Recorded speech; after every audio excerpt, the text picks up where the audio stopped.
What is a good alcoholic, low-calorie drink? I'm probably not the right person to ask about that. You know, if you're on one of my transformations, alcohol is definitely not a part of it. There's a couple of reasons due to this, because the alcohol is going to put a tremendous amount of stress, obviously, on your body, raising your cortisol levels. When your cortisol levels are high, it's going to be very easy for you to lose muscle or going into muscle atrophy and putting on body fat, especially around your midsection, your waist. That cortisol fat is not going to be good for you to take off. But if I'm going to answer this question, you would have something along the lines of like a clean burning alcohol. And that's going to be something that's like a vodka, for instance. You could have the occasional red wine, for instance. And then if you want to negate the negative effects of that alcohol, you'd have it with bitters. So there's a company called Quicksilver Scientific, Dr. Shade, has a bitters number 9. You'd have bitters. You'd also have like activated charcoal that would help bind that alcohol. And then you could actually take a blood glucose disposal agent. So something like a clean burn and berberine would help stabilize the blood sugar levels slightly, but you shouldn't do it at all. How much time on average should be given to warm up and cool down? Everybody is going to be different. So before exercise, you know, you could do 5 to 10 minutes on a treadmill, or go for a walk, or have go for a bike ride, something like that. That is fine. But when it comes to warming up for the particular exercise that you are doing, that's all going to come down to the individual, maybe their age, and how heavy that person is going. So for instance, if you've got somebody that's only going to go like 45-pound dumbbells on a bench press, then they aren't going to need the amount of warm-ups than somebody that's doing a 110-pound dumbbell push.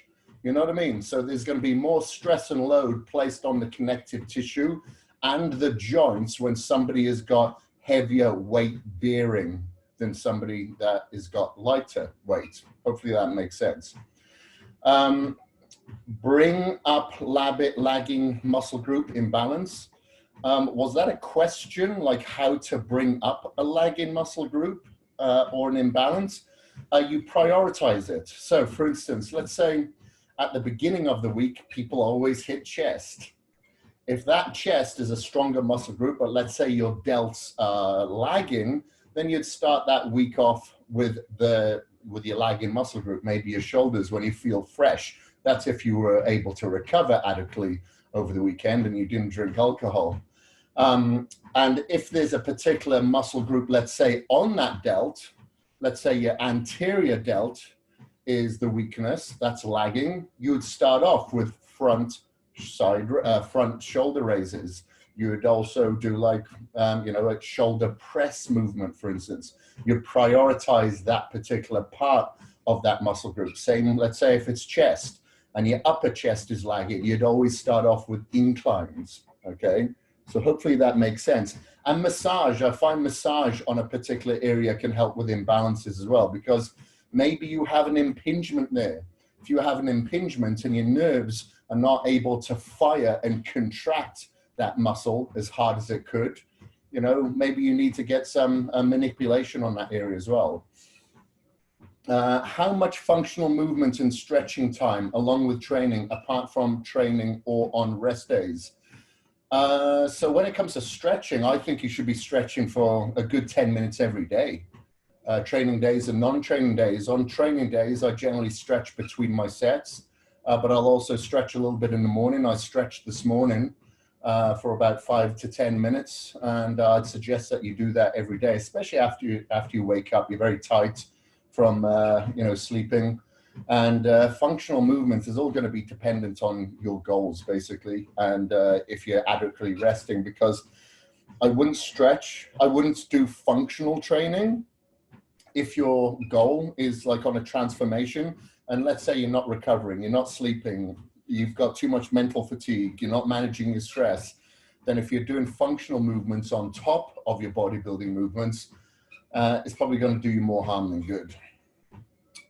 Let me see. Kris, I'm down 7 pounds from week 1.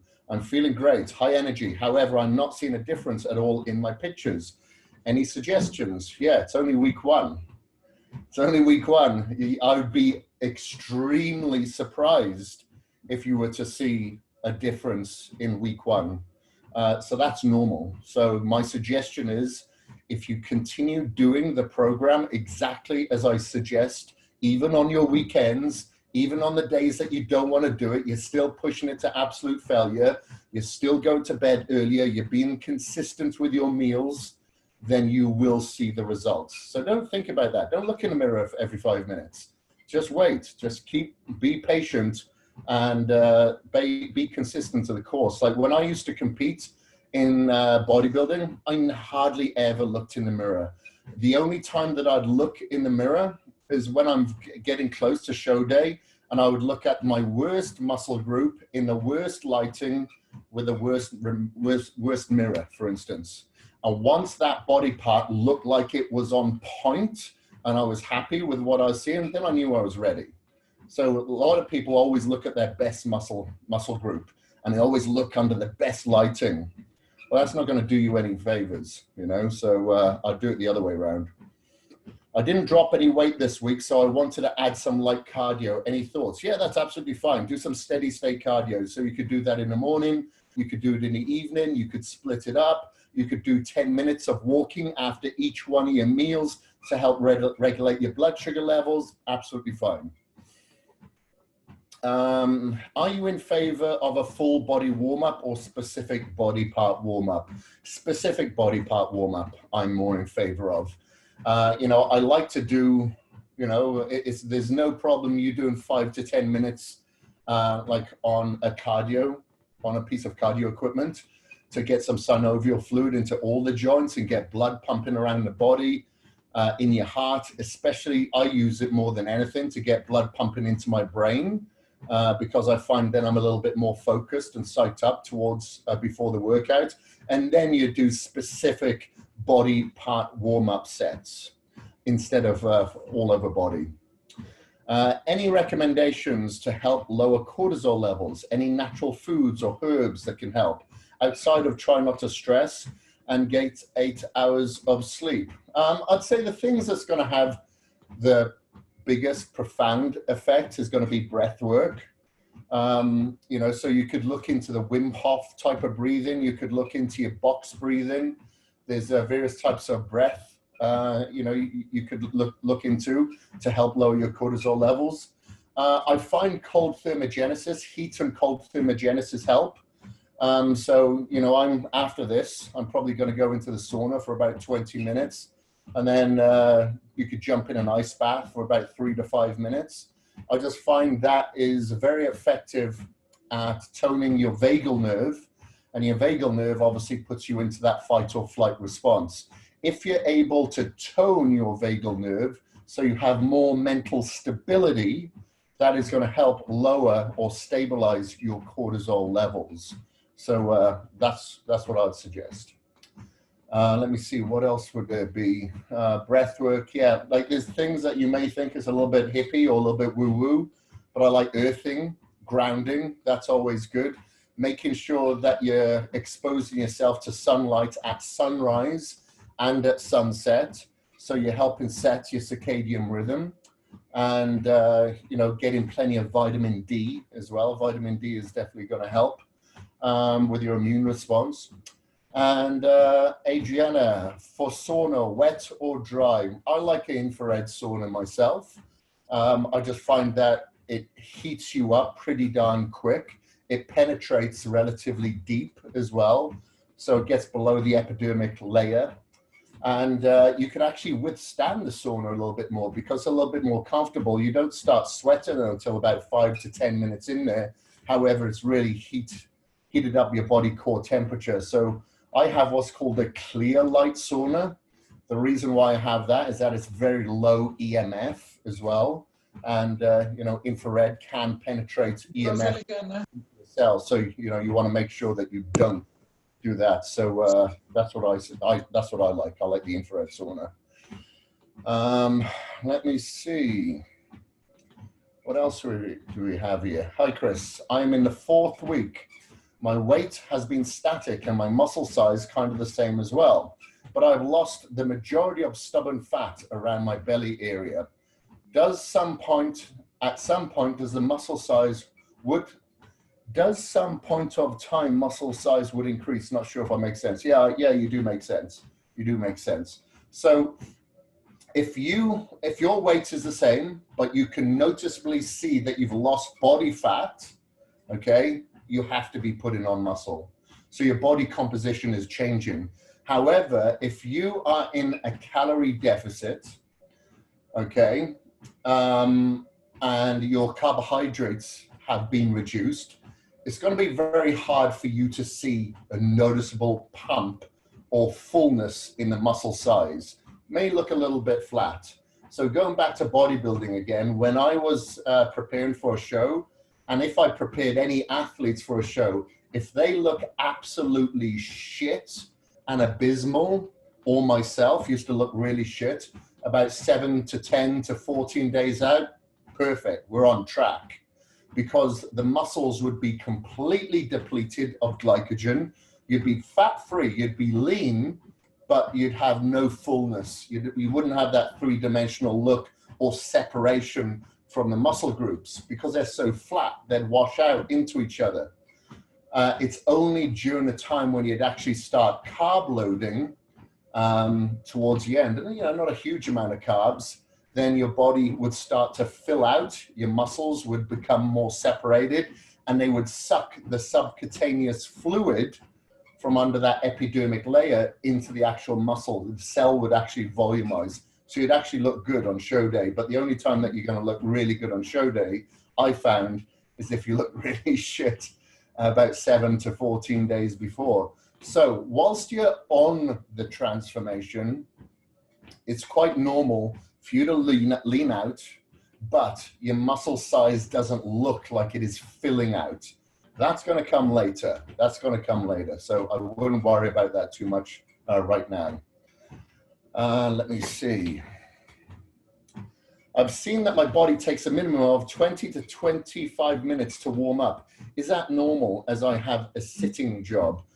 Yeah, it can be normal. It all comes down to your age. It all comes down to how well your body is able to produce synovial fluid. If you look at some people, they have better collagen production than others. So some people can lose 100 pounds and not have any loose fat. But then you may have somebody that's older and loses 100 pounds, but they, or younger, sorry, and they have lots of loose skin when they diet down. Or maybe their collagen production is very different, so their skin elasticity is very different from one person to the other. It's the same when it comes to warming up. If your synovial fluid isn't as productive as other people to a certain area, it's going to take more for you to warm up. I find this in particular myself when I am working out in the morning. If I work out in the morning, then I notice it really takes a while for me to warm up, as opposed to when I train in the afternoon or something like that. So it comes down to dependence on the time of day as well, Let me see here. Okay. What is the name of the blood test to check all your levels? Well, I use Let's Get Checked. That's a company that I use. And I do have a discount code. I can't remember what it is at the moment. But if you email us, info@healthkick.com, be able to give you that code, which will give you 30% off. But it's Let's Get Checked is what I use. They do liver panels, they do kidney panels, they do the complete hormone panels, they even do the COVID tests, they do all sorts, Tips for better mind-muscle connection on rear delts.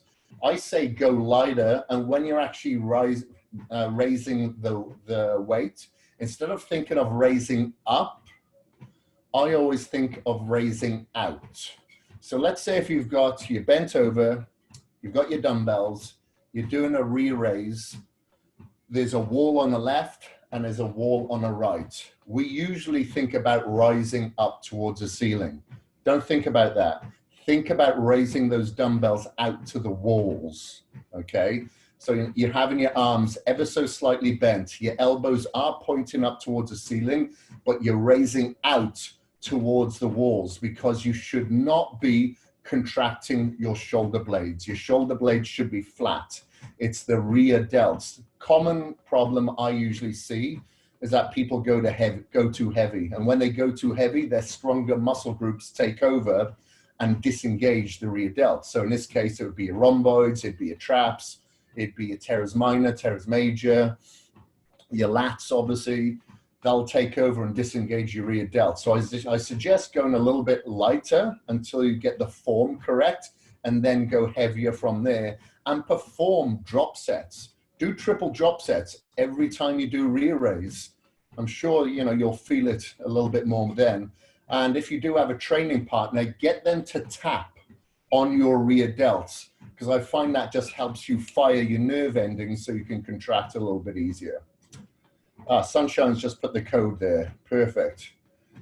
Gethin 30. So that gets you 30% off the Let's Get Checked. That's what I use. So they will actually send a box to your home. You decide which tests that you want, and you'll have a little vial. You'll also have a lancet. So you prick your finger and you fill up the vial, the small vial, up to the line, and you send that off. And then within about 2 or 3 weeks, they'll give you the results. Now, my suggestions when you are doing this, have a warm shower or a bath before you do the blood test. And then when you are putting the blood into your vial, you've lancet the end of your finger, stand up and don't squeeze your finger. Squeeze from your forearm and your wrist.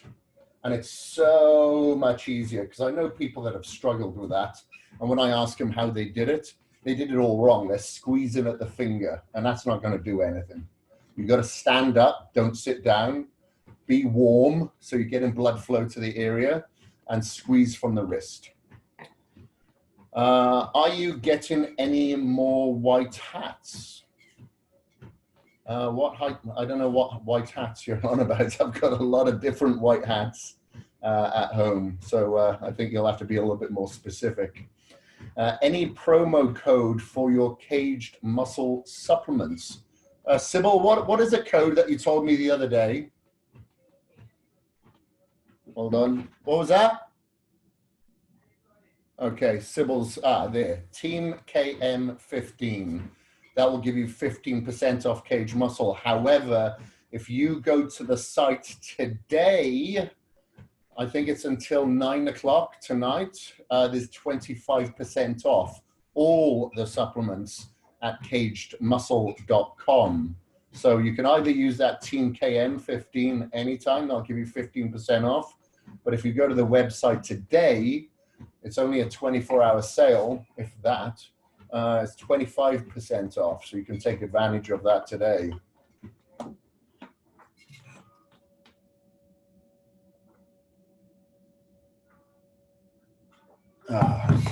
Hopefully you guys are drinking your gallon. Any ETA on any more ice shakers? Yes, we are working on that. We're going to get some different ones, designs. So these may be white as opposed to the black, just so we have something different, because obviously that was a limited edition that we put out. We put out 500 of them, and we sold them in 6 minutes. So we're now getting some white ones done, and we hope to have them towards the end of the month. So keep an eye out on the socials, on the Cage Muscle socials, and hopefully you have signed up to the newsletter as well, the Cage Muscle newsletter, so you'll be the first to find out when they do come out. So you got to be in it.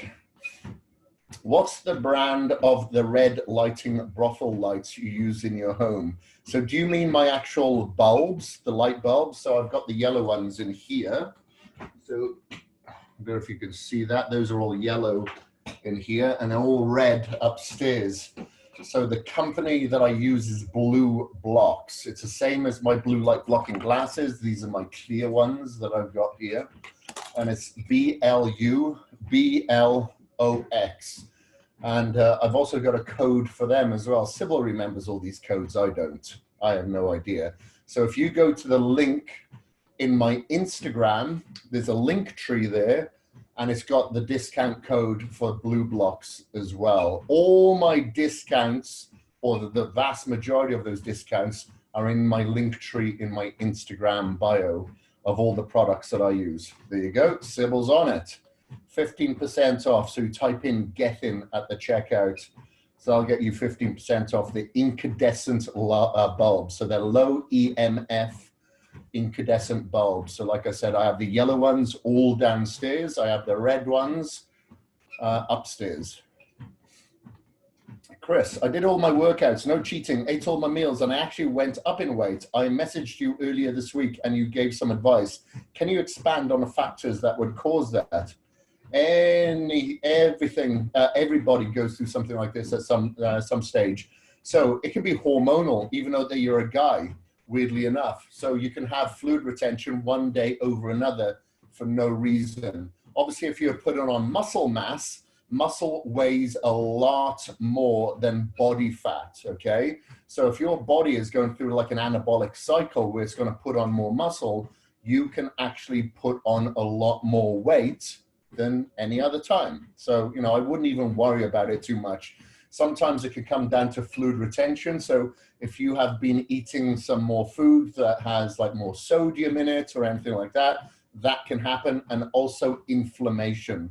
Inflammation is another factor. So all you guys can try this out, girls and guys, test this out. Have a crazy, intense, fucking hardcore leg day. Excuse my language, just in case there's any kids there listening in the background. I've got abysmal language. I blame my country of origin, Wales. But anyway, so if you have a crazy leg day and then weigh yourself and you're so sore, weigh yourself the next day, your weight will probably be up because of all the inflammation. That happens to myself and my clients all the time. I can get on the scales now and just know that my weight is going to be up if I can barely walk, you know, so that'll be normal. Yeah. Any more questions, you guys? All right. Well, thank you ever so much for joining me. I appreciate it. Now I'm going to go into the health kick and do another live here now in a second, once Sybil helps me hook that up. No worries. Thank you very much. I appreciate you joining me. So remember, just continue to have faith in the program with consistency and discipline. And hopefully when you're coming to speak to me after the weekends, you're not feeling guilty because you screwed up. And to that person that wanted to drink alcohol, don't do it. Don't do it, man. Don't do it. You're so close. Maybe you can have an extra bevy at the end of this program, but not right now. Not right now. All right, guys. Well, thank you very much. I appreciate it. Have yourself a friggin' awesome week. Go kick ass and take some names. Peace.